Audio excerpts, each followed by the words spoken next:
Let's talk about praise for a moment. You might be thinking, really? Does something as simple as praise need to be complicated? You'd be surprised.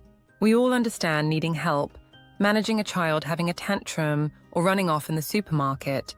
But praise? It's not as straightforward as it seems. Research shows that how we praise our children can make a huge difference, not just how often we do it, but how we do it. Let's explore this with a few scenarios. 1. Picture this. You're a preschool teacher. It's been a chaotic day. The children have been restless and hard to settle, and you're feeling the strain. Suddenly, there's a moment of peace as they gather around to listen to a story. Just at that moment, the nursery manager walks in and says, "Wow, you're an amazing teacher. You've got brilliant control of the class." What's running through your mind? Are you feeling a sense of pride, or are you thinking, really? 5 minutes ago they were bouncing off the walls, I just got lucky. Rather than boosting your confidence, you may start to doubt yourself even more. 2. Here's another situation.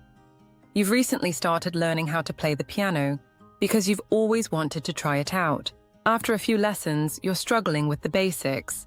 You mention to your teacher, "I don't know if I'm any good at this, I keep messing up." The teacher responds, "Don't worry, you're doing great, you're a natural." Does that make you feel better? Or do you start to wonder, is she just saying that to make me feel better? Is she even listening to me play? When praise doesn't match how we feel, it can leave us doubting its sincerity. 3.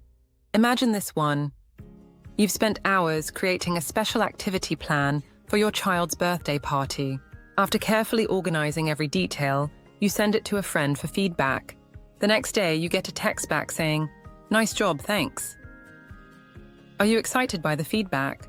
Or do you feel a bit disappointed thinking, did they even look at it properly? Do they appreciate all the thought I put into it? When praise feels dismissive, it can leave us feeling undervalued. 4. Finally, think about this. You enjoy playing football at the local park, even though you're not the best player. You're kicking the ball around, and just as you score a goal, someone nearby says, "Wow, that was perfect." Do you feel proud, or does that comment suddenly make you anxious that your next attempt won't be as good, and you'll end up feeling embarrassed? Sometimes, praise can make us feel pressured to keep up that same performance, and that can take the fun out of the activity. Why praise matters. So what's the purpose of praise when it comes to our children? Most parents say it's to make their children feel confident, to help them recognize their strengths, or to encourage them to keep trying. That's why many of us instinctively say things like, "You're amazing," or "You're so smart." However, sometimes when we use praise in this way, it can have the opposite effect. Think back to the scenarios above. Praise that judges or evaluates a person can sometimes make them doubt themselves or focus on their weaknesses. It can also make them question the sincerity of the person giving the praise. Are they just trying to make me feel better? What do they want from me? Worse still, it can make a child feel like they have to live up to that praise all the time. And what if they can't? That pressure can even lead to them giving up.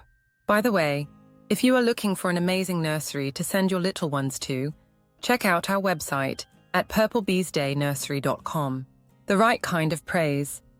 Here's an example of how this plays out with younger children. At a community event, a group of children were trying out some circus skills, including plate spinning.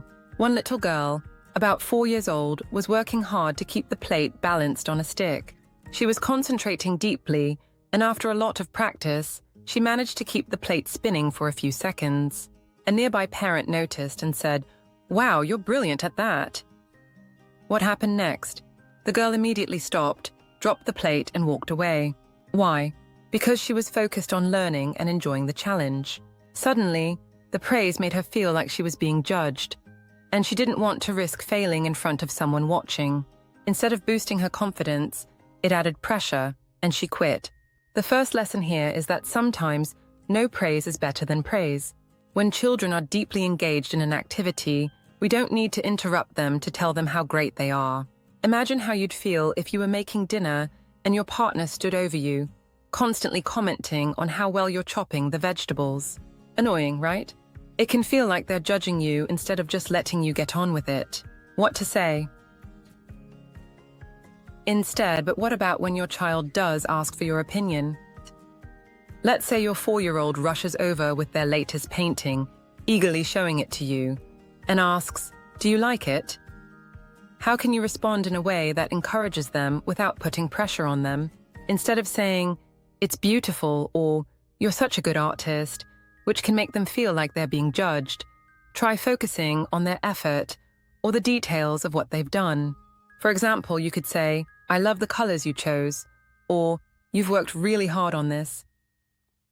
By shifting your praise to focus on the process rather than the outcome, you're helping your child build confidence in their own abilities. They'll start to understand that effort matters just as much as the result, and that's a lesson that will stick with them for life.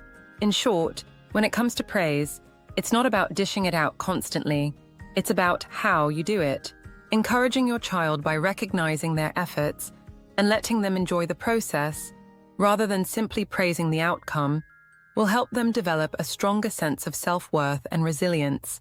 Don't forget to like, subscribe, and share if you find our content helpful and informative. Your support helps us create more videos that make parenting and teaching a joy. For more information, visit us at purplebeeschildcare.com. Thanks for tuning in, and make sure you enjoy every moment with your children.